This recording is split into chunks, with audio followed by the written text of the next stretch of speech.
Hello, America. Welcome to the Junto Podcast, where we promote the practical applications of critical thinking and bold creativity. I'm your host, Edgar Mills.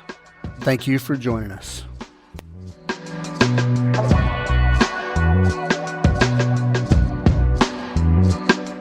Welcome back, good people. Thanks for being with me for 56 episodes. So, what am I talking about today? What's the topic? Well, narcissism and false humility. And sort of as it relates to leadership, yeah, but just in general. But we're going to hit on how it affects leadership as well. Those two things. Well, narcissism. Well, specifically false humility, right? They kind of creep in underneath our defenses, right? Using charisma and some modesty, false modesty, and it fools us into admiring these types of people, but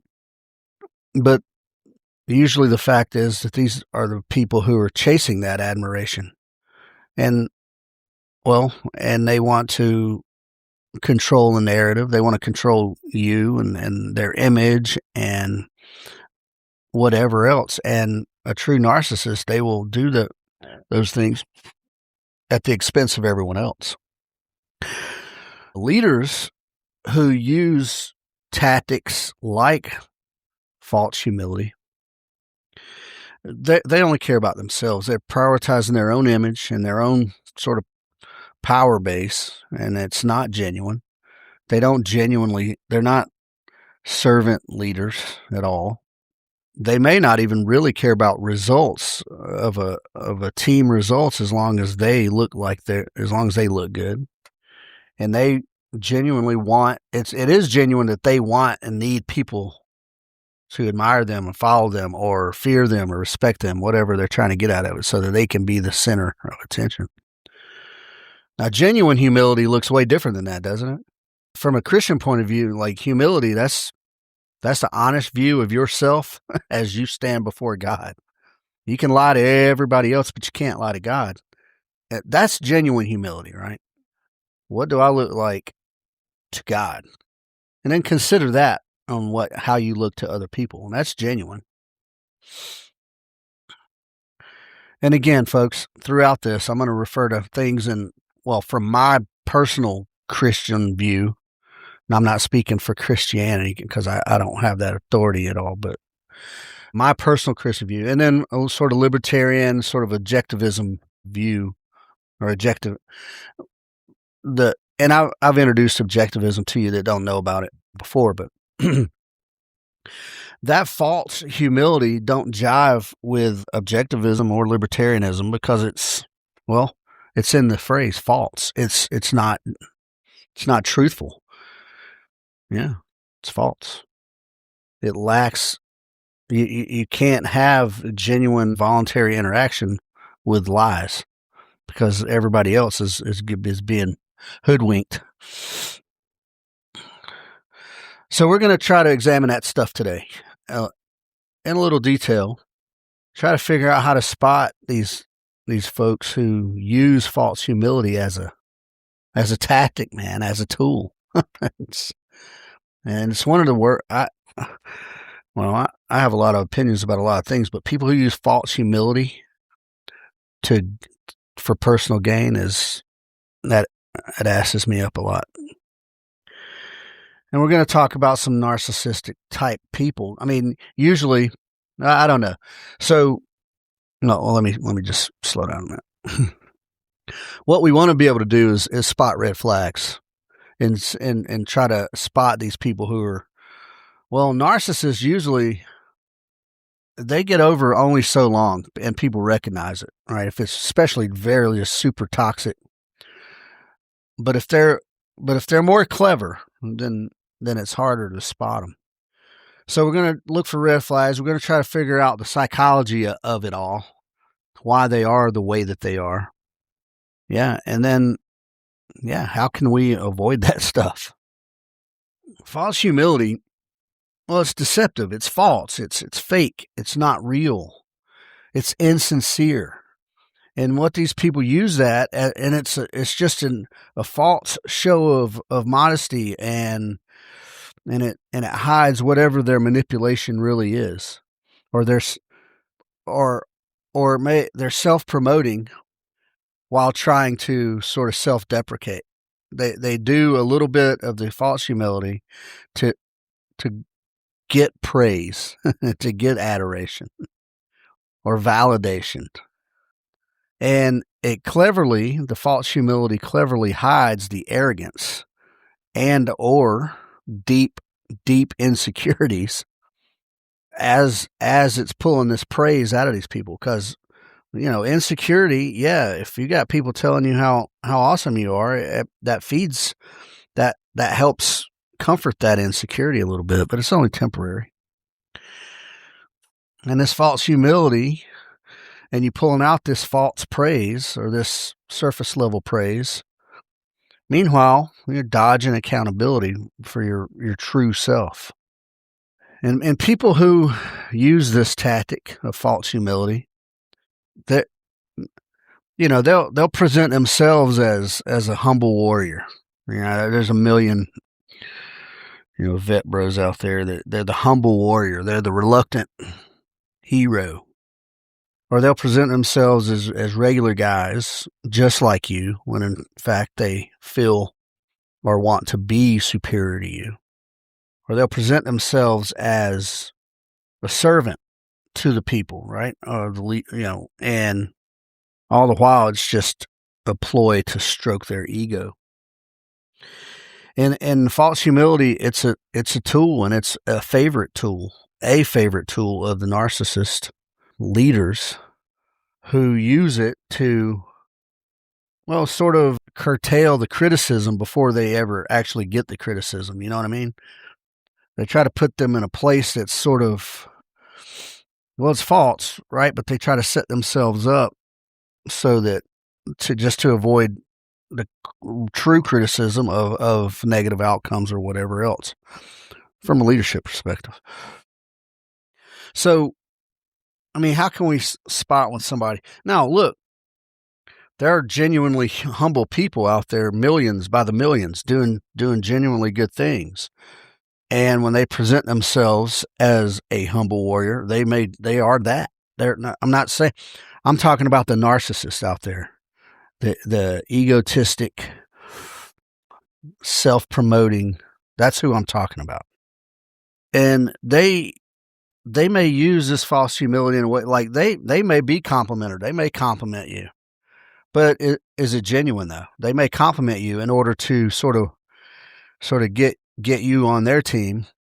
All the while, it's just surface level. It's fake. They don't even care, or they don't even really know. And then I stumbled upon a word while I was sort of researching this: humble brag. You guys heard that? They humble brag. They'll talk it. They'll bring some kind of achievement and sort of bring it in sideways and downplay it, but just enough to where it spotlights them as the hero. Yeah, man. Humble brag. And I've got a couple war stories that I like to tell. One particular was like a 9-hour firefight. It's not humble bragging. It's just tell the story. I wasn't the hero of the story. You know what I mean? I don't know. It humble brag. I like that word because as I define it and looked at it, I was like, oh my God. And I can think back to just scores of dudes who do that on a regular basis. So yeah, they might do some humble bragging where they downplay something that's noteworthy even, but they downplay it. Oh, well, I didn't really. And then the spotlight kind of goes on to them, and they're like, well, I just did what it was, just doing my job and all that. And that's great. So, or they might do a little selective listening, right? They look like they're listening to you, and it makes them look like they're open to what you have to say, or that your ideas or your new ideas. But in their mind, it's already shut down. They're not hearing what you're saying. They're just allowing you to speak. Yeah. And then if it comes down to something that's like real conversation where they may be being challenged even, nope, they're not hearing that. They just shut it down, redirect, move on. And then along with the humble bragging, this is another sort of flavor of that, is that these guys might do a lot of excessive self-deprecation in order to, get the feedback to people. So suck at this. Oh no, man, you're awesome. You did this and you did that. Do you see what I mean? Getting that praise, that fishing for the praise, instead of it being like honest self-deprecation. Because there's nothing wrong with it. There's nothing wrong with that.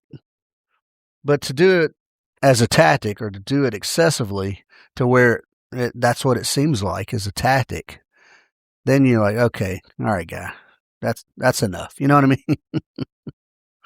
But that's a trait. That's a flag. That's a red flag. So look out for those, man. What else? What else do dudes who use false humility, narcissistic dudes who use what are some other things? They might, well, they kind of hijack your conversation, right? And they've got their story somehow is always one-ups yours, but it's in a way that they're self-deprecating, but they sort of take over the narrative. Or as a leader, and when there's opportunities to, like like if your crew volunteers to do something for the homeless or whatever, and they take over, and then they kind of like, the spotlight's on them for, oh, well, I just thought it was the right thing to do. And so it comes back on them as the person who set it up, and the person who did all, and everybody else who helped in that don't really get any. So there's all kind of ways that they do this. But the fact of the matter, and worst of all, is that most of these people, there's an old term out there called two-faced. Most of these people are, in fact, two-faced, especially the really, truly, deeply narcissistic ones. So they look one way in public, or on the podcast, or whatever, modest and humble and just exceedingly competent. They're just naturally competent and good at everything. But in private, they have a feeling of superiority.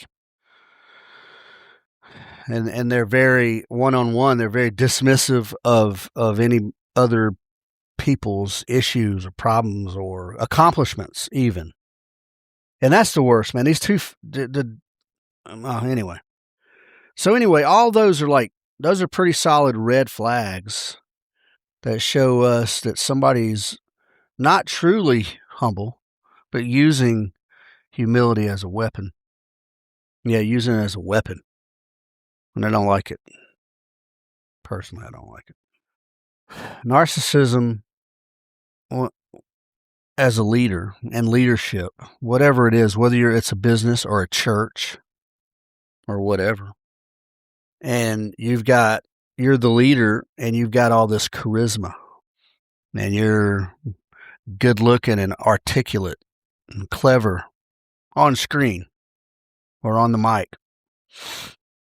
And you've got all these little funny anecdotes, and you're just wrapped in frickin' unshakable confidence, and you're just charming as hell. But inside, these leaders, they're chasing this adoration, either from their workers, their congregation, their followers. They require endless adoration, and they require that they be in control, and they subversively demand personal glory, personal gain, and that's unsat, man. And these people, these narcissistic leaders, they put their own image, their own gain, their own power, their own legacy above the mission of the company or church or whatever, and especially above the people that follow them. Well, that's contrary to good leadership for sure. And I think, generally speaking, everyone agrees that narcissism is bad, right? Everybody does. That's a universally bad trait. But what about these dudes out there that are narcissists and don't acknowledge it? They won't acknowledge it, by the way. These leaders who are narcissists, everything is a sort of a weapon of influence. That's it. They weaponize and hide behind false humility and use it as a weapon to influence people to do what they want them to do. You can do that in a genuine way. There's nothing wrong with being influential and being able to convince people to do what you want them to do. That's leadership. There's nothing wrong with it. But when it's based on a false premise or false foundation or false humility, then it's no bueno. It ain't going to last. It can't last. They use this disingenuous sort of modesty to lower your guard. And once your guard is lowered, because believe me, they're fully aware when your guard is down. And then once your guard is down, then they can manipulate and exploit as they choose. And they might even show a little bit of their ugliness after that. Healthy leaders are absolutely the opposite of that. You have a heart of a servant. You work for your people work for you, and you work for your people in turn. And you have honest interactions. And when you have honest interactions, then you can get voluntary consent and you can work for mutual benefit. But the honesty is absolutely required for the voluntary consent, for the voluntary interactions. The honesty is absolutely crucial for that. Otherwise, you're building on a false foundation. And there's nothing wrong as a leader. And when we're talking about opposite of narcissism right now, there's nothing wrong as a leader to be proud of accomplishments. Yeah. And if somebody on your team did something great that was for the benefit of the team, acknowledge that person did something great and that it might not have even happened without them. Acknowledge it. Tell them. On the other hand, narcissists, they flip the script on that. They'll take full responsibility for any good thing to have, even if they barely had a hand in it whatsoever. And they will minimize everyone else's contributions. Yeah, man. It's toxic. Narcissism is toxic. And false humility is a tool. Narcissism is a trait, a characteristic, a character trait. Whether it comes natural, I don't know, through friggin' genes or through learned behavior, whatever. And then false humility it's a tactic. But you can, like I said, narcissists show themselves sooner or later. It takes a while. Some of them are more clever than others. But anybody that is always fishing for praise, constant praise, and anybody who's constantly taking credit for everything good, but not taking credit for anything bad. So here's a catchphrase from the military, and it's not a catchphrase. I mean, I think it's pretty much in doctrine. You are responsible as the leader, right? And I think this is in the job description of a detachment leader, a captain, right? A team leader. You are responsible for everything the team does or fails to do. Yeah. You have that responsibility. You don't do everything or fail to do everything, but you're responsible for everything overall. Give credit where credit is due. And then if something goes wrong, well, take the hit. You take it as a leader. Now, see, this is where being a good leader versus you take the hit, you accept it, and then that's it. And then your people, they'll know. And then you go and like, look, we dropped the ball. Here's where I missed. And then everybody kind of examine themselves where they missed. And then, okay, fix it and then drive on. But narcissistic leaders won't do that. They will shift blame immediately. Narcissists show zero empathy. Yeah. And they treat other people. You might have, maybe, you might have a dude whose wife was cheating on him and just called him on Mother's Day and said, hey, I have something I have to tell you. While you're deployed, and this dude becomes a nervous wreck.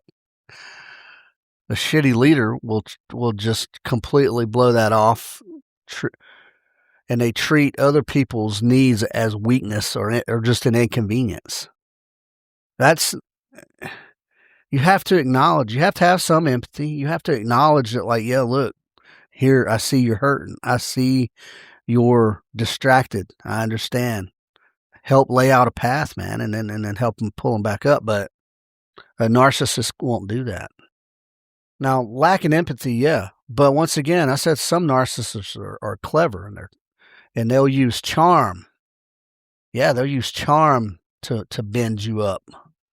Or gaslighting. They'll set you up to be like, to think everything, somehow make you believe that you're at fault for all this and that. Or what's another tactic? Oh, man. Like turning your own teammates against each other. So that way you can be a sounding board for both of them, but you feed them little false or just manipulated information. So that keeps you're the rock solid. You're the rock in this little drama, and they're constantly coming to you for guidance, and you're keeping the whole thing. Yeah, manipulating people and putting them against each other. That's some narcissistic behavior right there. Be aware of it. And if you see it once, always be on the lookout for it and identify. Now, some narcissists, what about a sense of entitlement?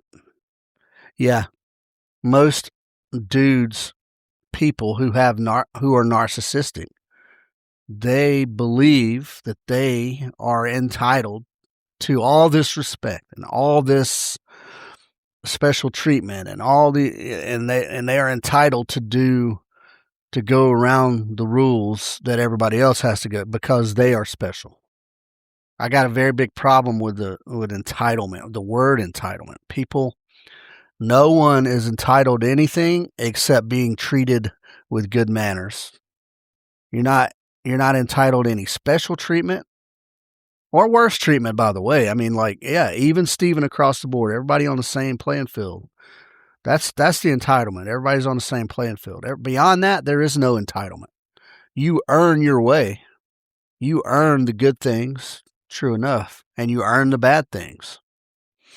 But nobody is beholden to tiptoe around you.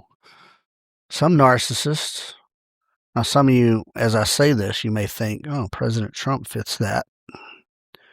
They'll exaggerate their accomplishments. They'll exaggerate the goodness they've done in whatever field. And as a leader, they'll surround themselves not based on merit, not with people who will give the right answer, but the yes men, right? The people who will, and they live in their echo chamber to just reinforce their own sense of superiority. Yeah. That probably sounds like most politicians, if you ask me. And yeah, narcissists, they love to use the tool, the false humility as a tool.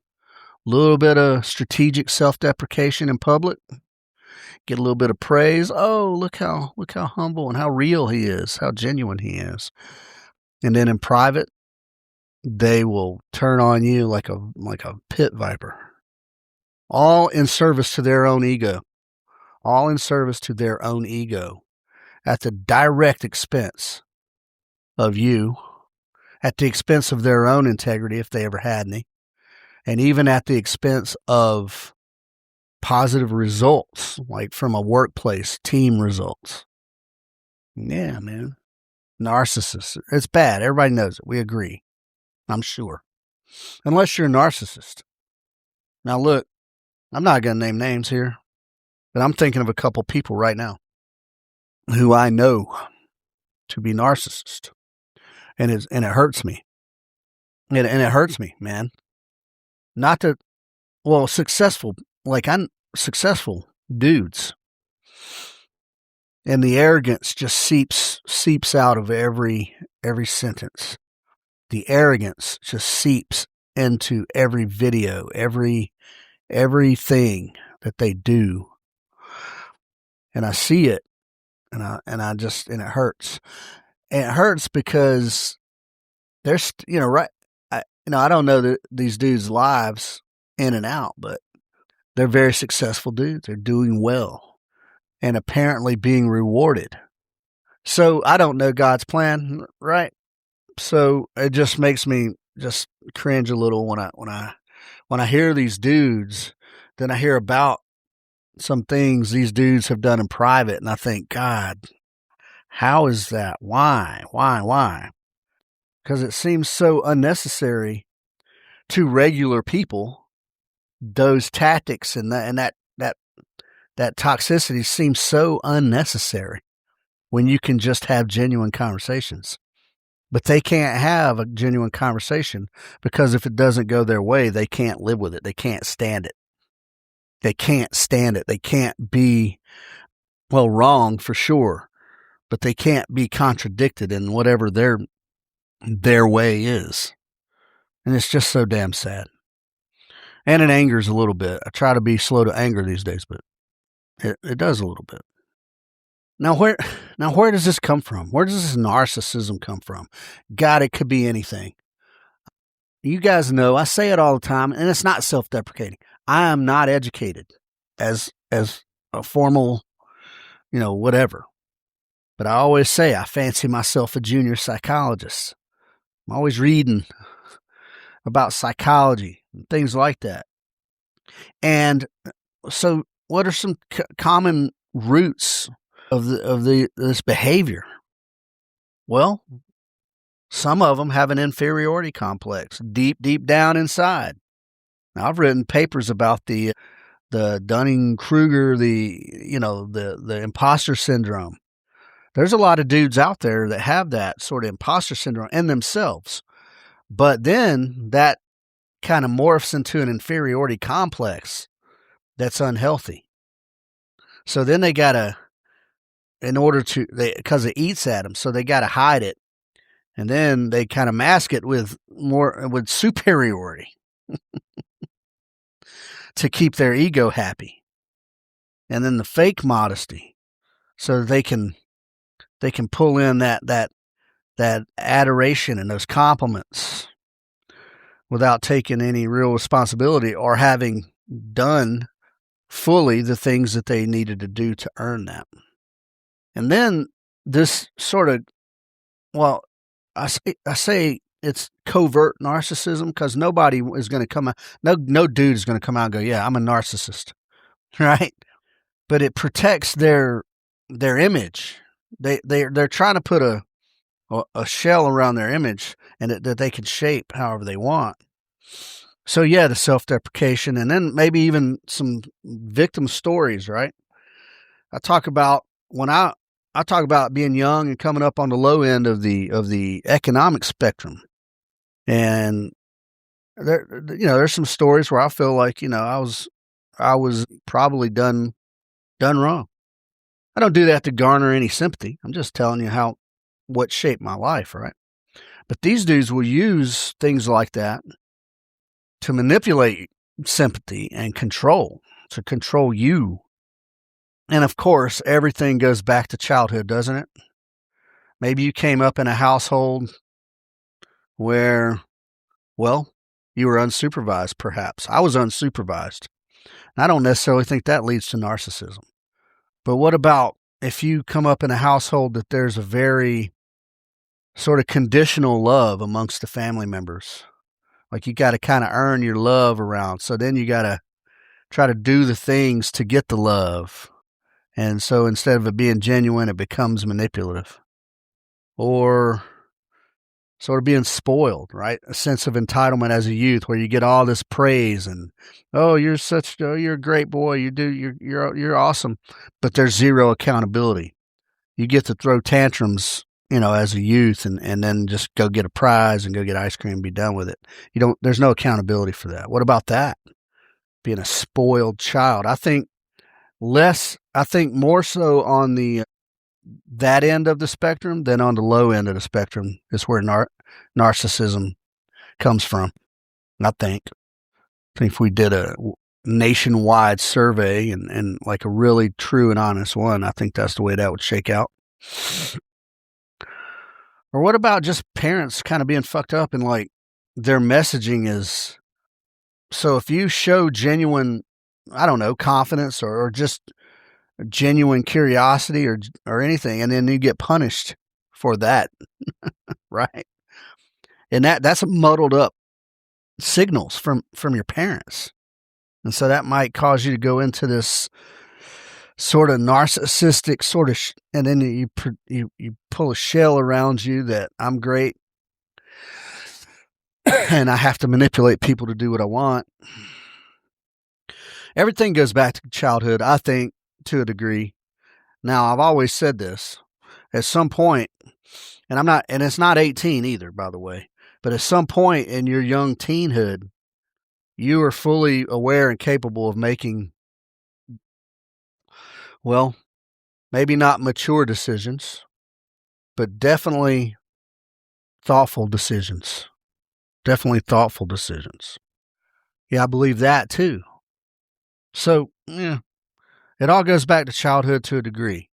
And a lot of the trauma comes from parents or family members or being brought up in just a generally toxic environment.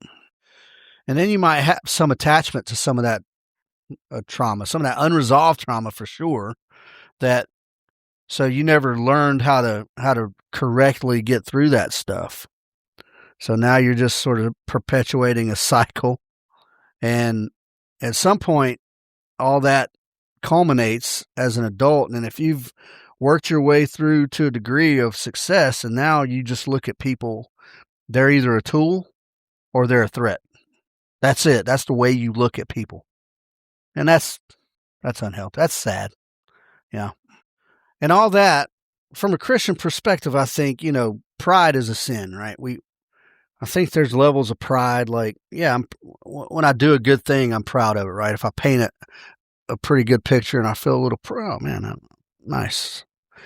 I'm happy with it. I'm proud of it. But we know that the sinful pride, where you put yourself and your image ahead of God or Jesus or God's authority, and you're worshiping yourself instead of God. Now that's, from a Christian perspective, yeah, I'm talking about childhood and this and that and the other. All that builds up. But really, ultimately, that's pride is that narcissism is how that shakes out, I think. It's a dangerous and toxic pride that you are above all. Yeah. And you're not. That's it.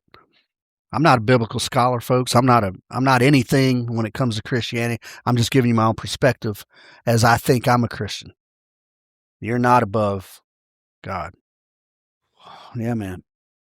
Narcissism is not grounded in a reality in reality, we can build rational sort of, self-esteem through our own efforts. We can build connections with other people with empathy and build teams. And then we can cooperate amongst each other voluntarily, honestly, and avoid all the coercion and all the lies. We can do that. But narcissism is not based in that reality.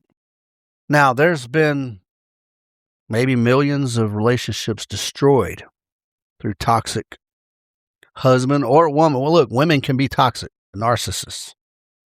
I'm speaking about humans here. I may say dudes a lot because I'm a dude. But And you can call that, we can still stay on leadership here, like with that.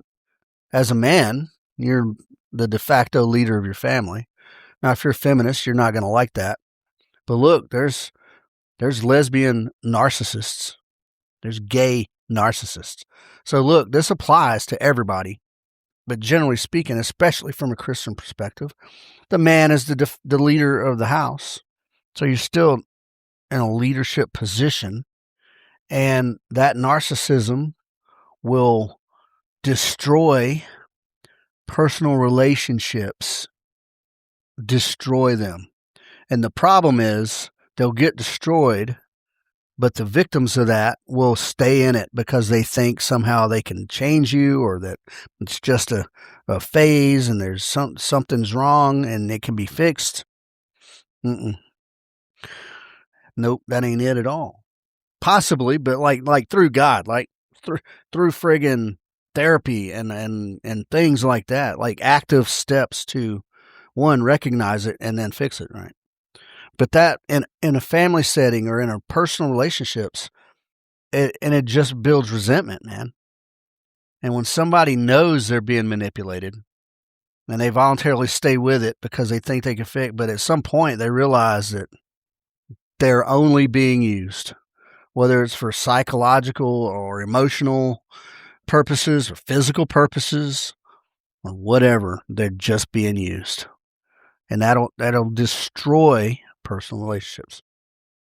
And if you have been in a relationship with someone like this, I mean, think back to the interactions, right? They're shallow, right? They're surface level conversations, unless something's wrong, and then they start getting the blame game. And there's no real, you're not really communicating. There's no real engagement there. Everybody's just kind of empty, sitting around in each other's presence. Well, especially in a family setting, right? You have to have a little bit of vulnerability with your family, with your spouse, with your kids even. But you cannot be vulnerable with a narcissist. They will use that. They will weaponize it and use it against you. And that's a lot. You see that a lot with divorces. They can't be vulnerable. They can't be 100% honest with each other because the other will weaponize it.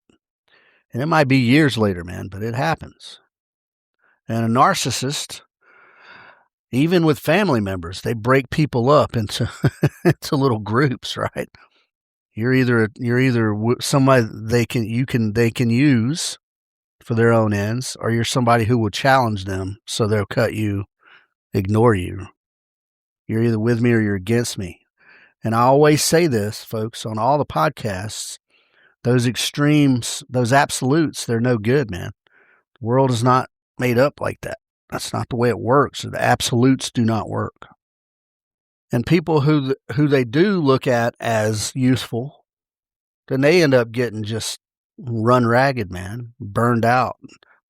They're doing the bidding of the narcissist, and they're getting burned out. They have no self-esteem. They doubt their own, personalities or their own desires. Because the narcissist told them that they were shit. And this is abuse. Really, it's abuse. It's emotional abuse. And in the Christian world, you're meant to consider others better than yourselves. And you can't do that if you think you're the center of attention, if you think you're the Messiah. And on the libertarian end of that, all this narcissism is a low-key violation of the non-aggression principle. Because even though you may not be physically aggressive, you're emotionally aggressive, controlling and manipulating. And that's no bueno, man. No bueno. It's still aggression. It may be verbal. It may be subtle even. But it's still aggression. You're still taking something away from your victims, the people who have to live around this narcissism. What about professionally? Have any of you ever worked with someone who is a narcissist, like a true narcissist. Team can't hold up. Okay, never mind a team that you worked with someone, but a leader, a narcissistic leader who preaches humility and integrity, but they're secretly arrogant and superior, and they say all the right things because they know the right things to say, but there's an agenda. They hold an agenda. Yeah. And then you look like you're not on board with them in any way whatsoever, and then it's a campaign to destroy your character, your decision making, your experience. Yeah, I know somebody like that. And a team, the morale, be gone. Because dudes who put out, and they got a narcissistic leader, dudes who put out, then they get casually dismissed, or their hard work kind of gets exploited to make this particular leader look like a superhero. Good people leave that environment, folks. They start looking for other avenues. And then when the good people leave, especially in a commercial business, when the good people leave, then your innovation dies, and you get in this point of no progress, because every innovative idea, if it don't pump up the boss's ego first, then it gets dismissed. And so any long-term sort of process gets cut off, and now it's just short-term. How does this make me look now? You know what I mean? And in media, in this social media influencer culture, in politics, these high vis roles, good people, the mask eventually slips and people get a glimpse. Yep, they get a glimpse. And when they do, it's going to go downhill from there. And this mask is just that. It's a mask to hide something. It's a fraud. And fraud distorts free markets of ideas and free markets of involuntary association and everything else. Excuse me, God dang. Anytime there's a mask that the truth is hidden, it's a distortion. Oh man. Now I said, I'm not going to name names, but there's a couple examples out there that you see on the social medias, right? And one of the big ones is you got some of these vet bros that have built a brand on being a humble warrior, a sheepdog, a protector, and then they casually overstate their accomplishments or kills or whatever it is.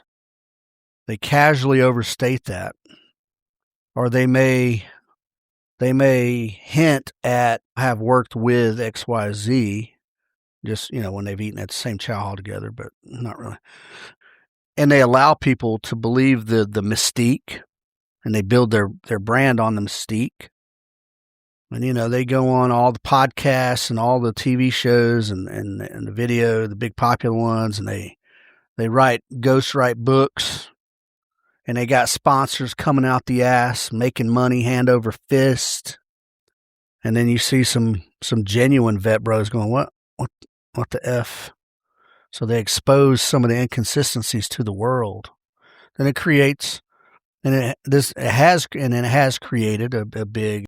And then instead of owning it, right, then they lean harder into the deflection and the little backpedaling corrections. And then they kind of try to shape themselves as a victim. Creates big scandals and gets a lot of hits on the YouTubes and whatnot. There's one guy out there, a fitness dude who, I don't think he made up the story. He made up the fact that he was there when he was not physically there. And he may have even made the story up, but about wounds sustained in battle that were not sustained in battle. Yeah. So for those two instances, I mean, there's been claims of stolen valor, and you're like, well, they did serve, and and both of those guys have done impressive things. So why lie? Or why embellish? Well, possibly a little bit of narcissism there, right? Possibly. Or especially on YouTube, you got tons of you got a bunch of arrogant fucking gun tubers who are happy to belittle. They bring themselves off as just a regular guy, just informing the public about this and that and the other. And then we're going to go back to the word humble brag, and they do all this humble bragging about their knowledge and all the various, gear and all their skills, and then they get criticized, and it creates little wars, and they're essentially chasing clicks over, genuine presentations. And they make money off it because of the clicks, So it's a little disingenuous. But because the criticism turns them into that's narcissistic responses to genuine criticism and concern. Like, hey, what about this? What about that? So you never know now, even in the gun community, because the gun community is growing so exponentially. I mean, getting more diverse. I mean, who can you trust? Who is genuine? Who? These are real world examples of narcissism just in the spotlight. And then I would be remiss, good people, if I didn't mention unscrupulous, greasy politicians. And I'll go ahead and say, and I'll give you the example that you can put this in the dictionary under narcissist. Gavin Newsom. You want to say Trump? I know you do. Gavin Newsom is an overt narcissist, and he uses the Democrat playbook and will lie square to your face, and constantly going on about this collective sacrifice that we all must make. And that dude hasn't sacrificed. He don't know what the word means. Never mind his, going around to luxury restaurants during his own imposed COVID lockdowns and all that shit. Or banging his best friend's wife. And then he comes out with these performative, half-assed apologies. And then didn't even start a podcast or something. And he always frames himself up as just, a humble servant, a visionary for the people. That guy, oh man, that is the definition. If you want to see celebrity narcissist, it's Gavin Newsom. And hell, man, just go watch any video clip of that guy. He reeks of arrogance. Oh. Or when he was on with who was he on with? It was like a black journalist or on a black show. And he was like, oh, I can't read. I barely graduated this and that and the other. trying to connect. Oh my God, man. What a manipulative piece of crap. All right. I keep bringing up, from a Christian, my Christian perspective, libertarian perspective. That's my libertarian perspective. But false humility and narcissism in leadership, especially, is not in line with any libertarian ideal whatsoever. Because anytime there is any manipulation at all, you've lost any possibility of voluntary consent, because you can't volunteer if you don't know the truth. You can't voluntarily interact with a lie because you don't know. You're getting one piece of information and you're going off of that, but it's not true consent. because you don't have all the information. It's deceptive. It's psychological coercion. Yeah.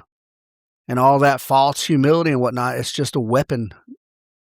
So it's absolutely not in line with libertarian ideals, behaviors, or anything like it. From my own Christian perspective, my Edgar Mills, it's what I would compare to being prideful above the Lord. That, well, I say rejects God's truth, but you may be a narcissist, not necessarily reject God's truth, but you think you're above, like you know better. And so any humility that may have existed, or any authentic humility that is rooted in a worship of Jesus Christ, gets replaced with your own self-worship, your own prideful sin. That's the way I see it, from what little I know about the Bible and Christianity. Now I'm going to talk some about objectivism too. So, well, Ayn Rand defines real pride, right, as a recognition of your own highest value achieved through reason and honest effort. Through reason, which implies factual reason, and honest effort. There's nothing wrong with being proud of accomplishments.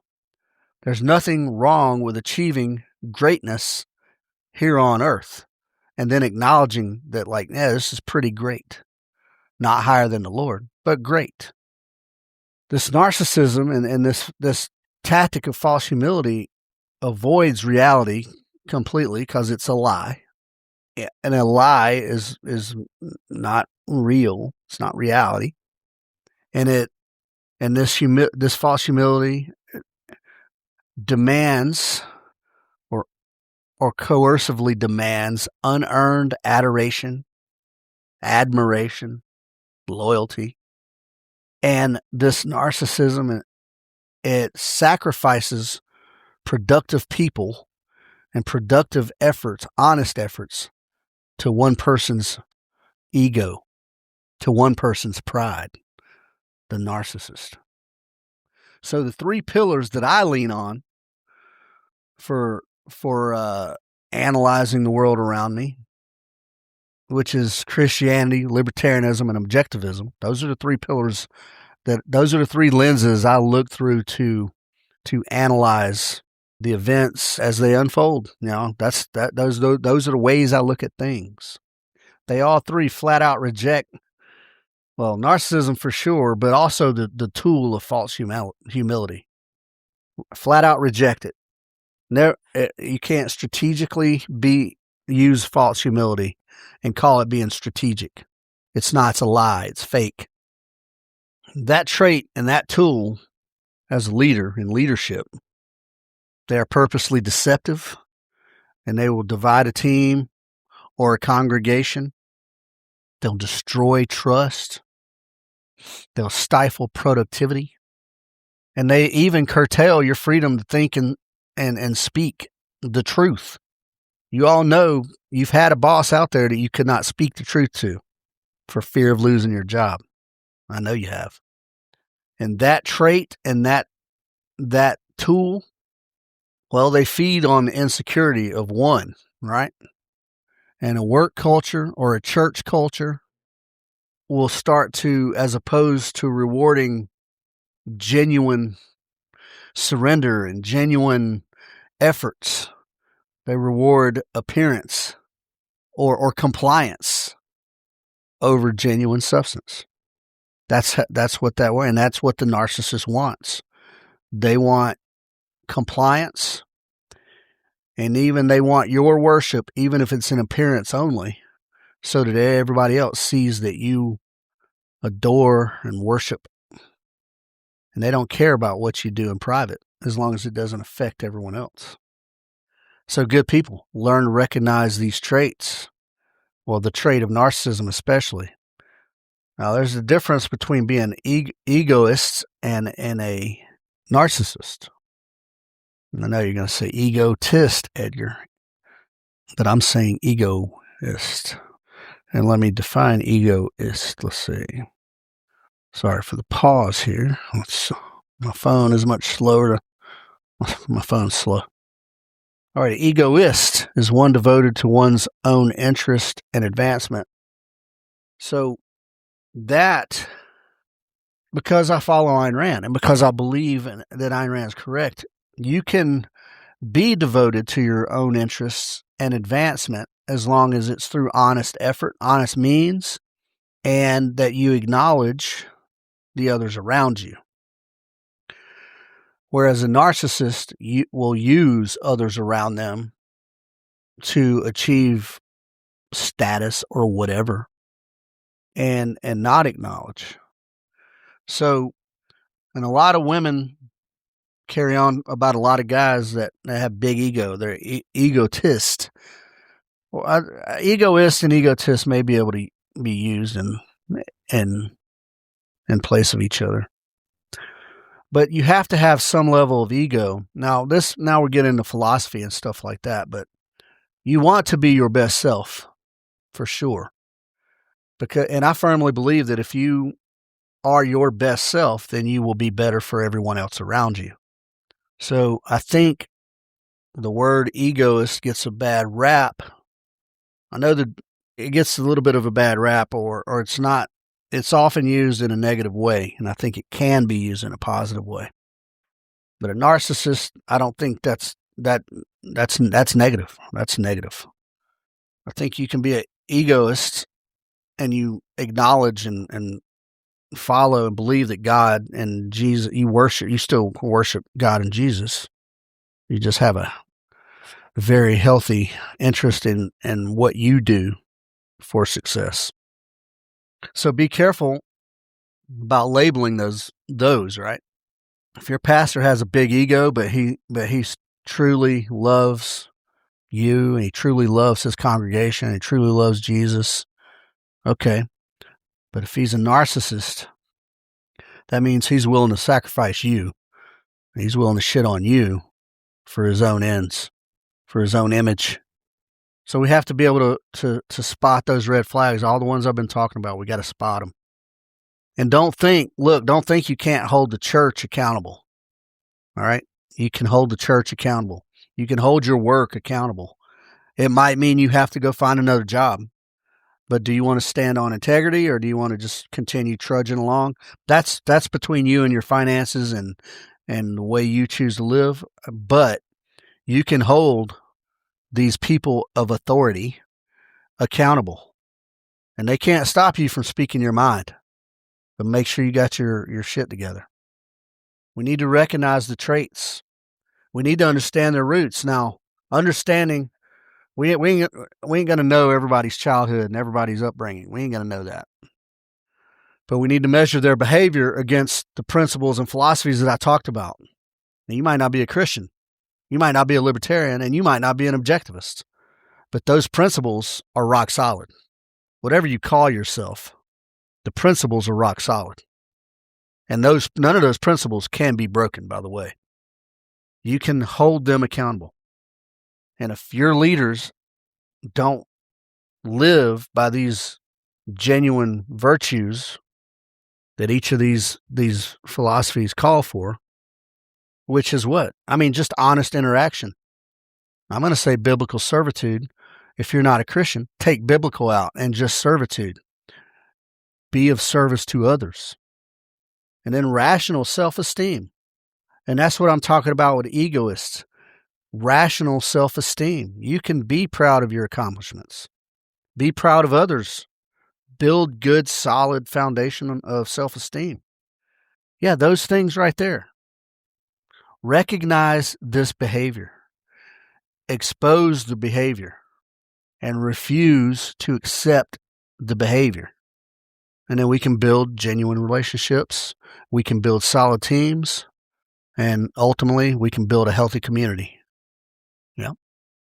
That's what I got today, folks. I was inspired to do that one. I hope it was a good podcast. I hope you got something out of it. And I hope you examine the things I said against yourself first, and then and then others who you may feel like are in violation of this, these behaviors, or people who do you have a narcissist in your life, whether it be personal or professional or spiritual? Is there, do you? And then if so, how long are you willing to live that way before you make a change? I don't know. It's up to you guys. Yeah, it's up to you guys to parse that out, to analyze it, and make that change if needed. Yeah, that's it. That's what I had. I appreciate you all listening. Please look at all the websites, ospreyshootingsolutions.com, 2teamguys.com, thegentilpodcast.com, givesendgo.com/help a homie fund. Please look at all those things, and please support as you can. And as always, folks, I'm available. Reach out. If you got questions, comments, beef, reach out. I'm here. I'm always open for debate. I'm always willing to help if I can, in the scope and capacity that I am able. And I'm always open to hear new ideas. Take care of each other, good people. I love you guys.